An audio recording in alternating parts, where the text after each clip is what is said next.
Good evening, Bear fans. Okay, tonight we've got something a little more special. It's one of the songs that's part of the entire series is Genesis. Essentially, it's where it all started in this format. I've been looking at songs since I can remember, analysing them, going through them. Like I said previously about Touch Me in the Morning, when I was 8 years old, that one spoke to me in a special way. But this song made me want to get under the sequins, lift up the floorboards, as it were, and really see what was making the song tick. So tonight it's going to be Nights on Broadway. So on the surface, it's a catchy disco number, but it comes in two flavours. There's a Candy Staten version, Staten, Stooten, Starten. Who knows? Staten is always how I remember it, but people say Staten. I don't know. Apparently in an interview once she said it was Staten, and everyone said that, you know, it was wrong, but it's her name, so she pronounced it how she bloody well wants. But still, most people know that version. Yes, the groove, the melody, the drive to get you up and dancing. Then there's the sequined assassin, the Bee Gees version, the original. Now both have the same lyrics, same tune. The delivery is different as a £500 iron bomb versus a GBU 32 JDAM. One will ruin your day and blow out your house down. The other does just the same, except it does it with pinpoint precision. Let's dive. So we'll do the surface thing first. Both songs are polished. They do well as wallpaper. If it was out and out, wanted a boogie, they'd work. The lyrics are almost blended into the background by the arrangement, so you never truly listen. But you all know me. I listen, I lean in, and I pick, and I don't let go until a thread appears. And with both versions of this song, that thread only leads to one place: total devastation. Now, with these songs, there's a normal glitz layer and a deep layer, but unlike most of the songs, it has an even deeper layer. So we're doing a double dive. Let's go. So once we peel back the first layer of 70s disco glitz, sorry, put my teeth in, blah, disco glitz, we're faced with the actual lyrics. No longer disguised as emotional support words for the groove, the wallpaper comes down and there's a mural underneath it. But behind that wall, there's a whole new room full of difference. More on that later. So as we pick out the lines, they seem slightly more pernicious. So in other words, here we are in a room full of strangers. The first line, glorious. So okay, so there's more than one person here. Checks out, nothing too bad. Yeah, standard night. You're out, room full of strangers. You don't know everyone. A crowded room. Then the next line comes in. Standing in the dark, but your eyes could not see me. Okay, surface, let's go. So now it seems like the room full of strangers where it's dark. My mind instantly goes, it's a dance floor. It fits. It might not be, but it's the one that fits. It's a dance floor. And where your eyes could not see me, where your eyes could not see me. Okay? So the person singing feels like they're not being seen. Okay? They feel like not being seen. It's a metaphorical, your eyes couldn't see me. Now we get some meat on the bones. Well, I had to follow you, though you did not want me to. Well, I had to follow you, though you did not want me to. Okay. They felt they had to follow them. They had no other choice. Was it because of desperation, grief, devotion? We don't know. Probably never know. But the next line is, however, a little bit more murky. though you did not want me to. So, well, I had to follow you, though you did not want me to. So the person they're talking to, or about, didn't want them to follow. Okay, was this because they was angry? Not ready to talk after an argument? Who knows? No, not yet. Not yet. The next bit. That won't stop my loving you. It's almost delivered as a promise or a threat rather than a response. I don't mean threat like give me a sweets or I'll deck you. More of how a dark cloud threatens to rain. And then the line, I can't stay away. It's just neatly tucked in. Just almost like an underlining of the whole block of words. Okay?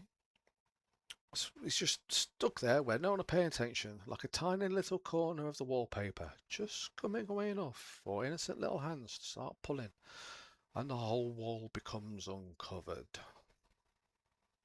Then the flashy chorus comes in, blaming it all on the nights of Broadway.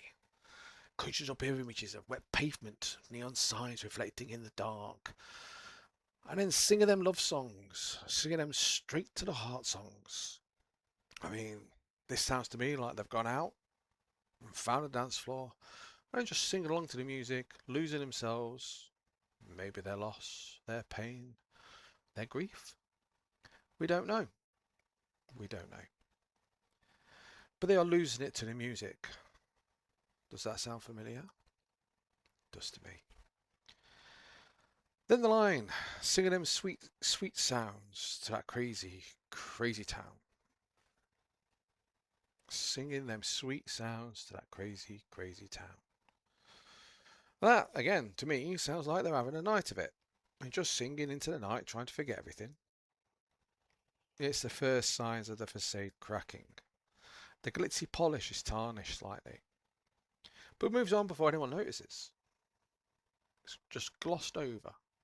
Okay, the tiny cracks in the veneer just glossed over. Then we get to the next verse. On first glance, it's like the lyrics are just punctuation to the music. Okay, so on the surface, it's just punctuation to the music. The vocals are just an arrangement. They just support the groove. Okay, the music's the driver. The music, the set of I'll say that again. The groove, the music is the driver. The vocal is just a support act. But lean in closely for listeners. We look a little closer. Now let's look at these words. Now in my place. Now in my place. What a strange sentence. Now that sounds to me like during the chorus, where we're all dancing around our handbags, the singer and their love interest has had a conversation. And by the sound of it, not an overly friendly one. So the singer is in their place. I'm reading that as a position of correction in a thought or conversation, not an actual physical place. But then look at the next few lines. Maybe it is. The next line, there are so many others. Not yet, not yet. Slap on the wrist there, Bear. Not yet. Standing in the line. So again, it's a crowded place or room. How long will they stand between us? So, picture the scene. It sounds like people are forming an unconscious barrier between the singer and the interest. Like a crowded room where they can see them, but they can't physically get to them. Then the lines repeated from earlier about having to follow them, though they did not want them to. And then the chorus. All standard stuff until the versions diverge. The popular Candy Star one goes on to repeat the chorus and ends. There's a bit of a musical fulfillment, but it just bubbles along in its happy little merry way. So in my opinion, the Candy Star one is very much. We'll get into this further into the season. Something I call the glass wall, and Kenny Staton I'm not criticizing her as a performer. She's absolutely wonderful, and I really do love her stuff. However, there's a slight, ever so slight disconnect from the words being said and her emotion. So, although she's singing it with emotion and you can feel the drive and the placement and everything, she almost feels like she's acting like an actor would, very convincing. You believe that Dev from Coronation Street really does care about Aldi and Asda, but he's only acting. And if you sort of really, really deeply focus and concentrate on how he's saying things, he's convincing for the most part and a brilliant actor, to be fair. I love his stuff, like Candy stuff. But at a fundamental level, something in the bear's mind just goes, yeah, okay, I heard that. The mask has dropped. Whereas the Bee Gees version, at this point, the divergence in the force is just immense. So Candy Stanton just continues to perform, peters off. The emotional roller coaster is pretty much flattens out. A few bumps as it repeats the chorus. Blame It on Nights of Broadway. However, we get into the Bee Gees version. Yes, the Bee Gees, in true Bee Gee fashion, go straight for the jugular. They don't care, or maybe they do. Maybe that's the difference. So the music becomes airy, dreamlike, and the falsettos come out with full force. The dream section is so haunting. This is where my brain first latched on and where the theory about this one developed. So Kenny Stanton version had always been a firm favourite as wallpaper. It wasn't until hearing the Bee Gees version that I started to notice the little cracks in the mirror ball. So if you're sitting comfortably, I'll start. Right, the deeper layer to this one is explained thusly. This song, I feel, is about a man or a woman, as it works for both versions, discovering their partner is cheating on them. Let's take the first verse.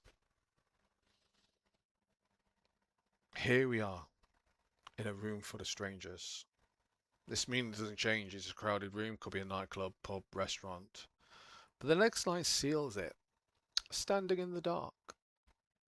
So it's somewhere that's socially acceptable to be dark. So a nightclub or a dance floor. Pubs, restaurants generally aren't dark, mainly because of health and safety, but mainly because of other things. So it's either a nightclub or a dance floor. The next line is where it takes a dark turn for me, where your eyes could not see me. To me, this isn't lyrical suggestion, it's literal. The singer is concealed, hiding, watching from a hidden vantage point, which makes the next bit somewhat more devastating. Well, I had to follow you, though you did not want me to. Yeah, well, I had to follow you, though you did not want me to. The love interest went out, not wanting to be followed, because they was meeting someone to cheat on the singer with. Yeah. That's why the music is all upbeat and lively, so danceable, is because the backdrop to the devastation the singer is witnessing. The singer is witnessing his entire world being ripped apart to a 70s groove on a nightclub dance floor. Okay? But the next two lines show the utter destruction. But that won't stop me loving you. I can't stay away. The singer isn't going to reveal what they know. They're going to bury it deep inside and pretend nothing has changed. At least to me, that's how it feels. So now we get to the chorus. The chorus is now a man. I'm going to use a man as it's more about the Bee Gees version. I accept that Candy did it too, but for me, I'm talking about the Bee Gees version mentally, so it just makes it easier. Um, Easy for me keep switch for not switching to and from. So just going to be switching to a man just for clarity. It can work for the Candy Stone version because they're identical apart from the airy scene, but the actual scene that's set by the actual song, the lyrics, works for both. Okay, so the man's hurting. He goes about his night trying to forget. That's why it feels like he is singing to the very town itself. He's trying to suppress his emotions about the discovery. So sad. Now we got to the second verse, and the context shift of the revelation makes this a little darker too. Now, in my place. Well, it's certainly not a physical place anymore, is it? He's been giving a pecking order in his own relationship, and he is certainly not at the top. And it's with all revelations like this, the questions start. There are so many others standing in the line. His grief is causing him to imagine not one lover behind his back, but several. Because if one is a possibility, one of three or four. But then the sickening line. How long will they stand between us? How long will they stand between us? Now this is a sickening line, people, because he still has hope that she'll choose him again at some point. The human psyche is the worst sometimes. We get that little bit about following, but this time it's almost a lament. Like he's only saying it out of regret. He had to do it so he would finally know. But now he knows. He knows the price of knowing too. Now the dream section. These lyrics are hard to actually pick up on what's being said, even for me. So I'll admit on this one I cheated and used the lyrics in Spotify. They're not 100% as we will find out later in the series. Um, so I also listened along with the lyrics and I can verify that they are accurate. Um, so here's the lyrics. I will wait, even if it takes forever. A statement of myth, a staple of love songs. But as Bon Jovi once said, this ain't a love song. I will wait, even if it takes a lifetime. Same here, impossible timescales. Somehow it feels inside you never, ever left my side. Now this is where we get to the nitty gritty. He is stating in his head she never left his side. But she did. And it hurts. It really does. Make it like it was before. This. This line tells me he regrets following her and regrets knowing he wants it to be as it was before. Now, to me, I think he means before he found out, not before whatever event took place to put them in this situation. But we can never be sure. It's never explicitly said. This is, again, caveat, this is just my own interpretation. I'm not suggesting that this is exactly what the Bee Gees were writing about. I'm not saying that's what they were performing. It's just my interpretation. Okay, so the next one. Even if it takes a lifetime is repeated. So back to timescales. But this time it feels like it has less intent, less conviction, more like he's trailing off. Like even he's struggling to believe it himself, believing that there's any hope left. Even though he has that little bit of hope, he's still struggling to believe it himself. Now these aren't the words of someone thinking straight. He utterly regrets his choice to find out, and I think he feels he would have preferred to have never known than to know the truth. The chorus now has two distinct parts. As it's ending, it's almost like he's thinking, the blaming it all, and then a little voice after is him actually vocalizing for the first time all song, actually speaking the words, and it adds just a little layer of utter destruction. So as I said, this one's a deep one. This one, oh, it is. I mean, I enjoy listening to this, and yet it's literally a masterclass in the complete and utter destruction of people's lives.